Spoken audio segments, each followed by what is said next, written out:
रामकृष्ण हरी. ताई तुम्ही पारायणाला कोणासोबत आलाय? मालकासोबत आलात का? मालकासोबत का? महाराजच म्हणले होते ना. कोणते महाराज? कृष्णा महाराज आमच्या गावात आलते. हा, कृष्णा महाराज रासवे म्हणले संसार करा गोडीनं, पारायणाला बसा जोडीनं. म्हणून जोडीन आलात? हा, म्हणून जोडीनं आलो. कुठून आलात? कुपटा. कुपटा. हा.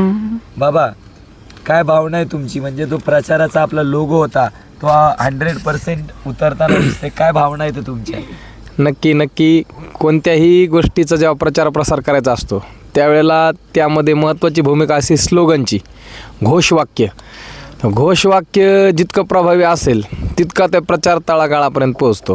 म्हणून आम्ही सुरुवातीला जेव्हा प्रचाराला जेव्हा गावोगाव गेलो त्यावेळेला आमचं पहिला प्रचाराचा नारा होता, स्लोगन होतं की तिळगुळ घ्या पारायणाला या. कारण की त्यावेळेला मकर संक्रांतीचे दिवस होते. तिळगुळ घ्या पारायणाला या. तो नारा पुन्हा संक्रांत झाली की ते संपला. मग आम्ही दुसरा काढला, अक्षदाच्या पुड्या तयार केल्या आणि अक्षदा घरोघर देत होतो ना, अक्षदा घ्या पारायणाला या.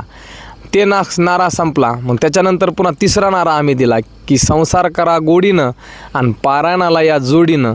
याचा परिणाम काय झाला हे आपल्या समोर आहे. अशा ही एक जोडी कुपट्याची आहे.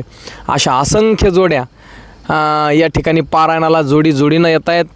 आणि त्याच्यामध्ये एक आमचे महादेवराव लिपणे निर्वाडीचे, ते आता जोडी घरी सोडून आले ते.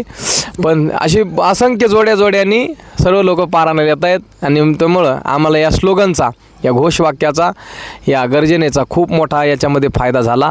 आणि म्हणून या सर्व मंडळींचे सुद्धा मनातून मी खूप आभार व्यक्त करतो.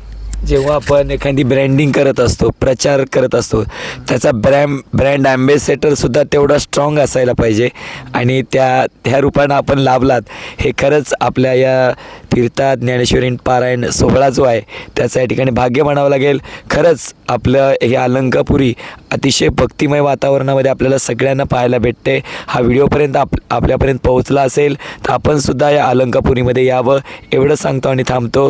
रामकृष्ण हरी.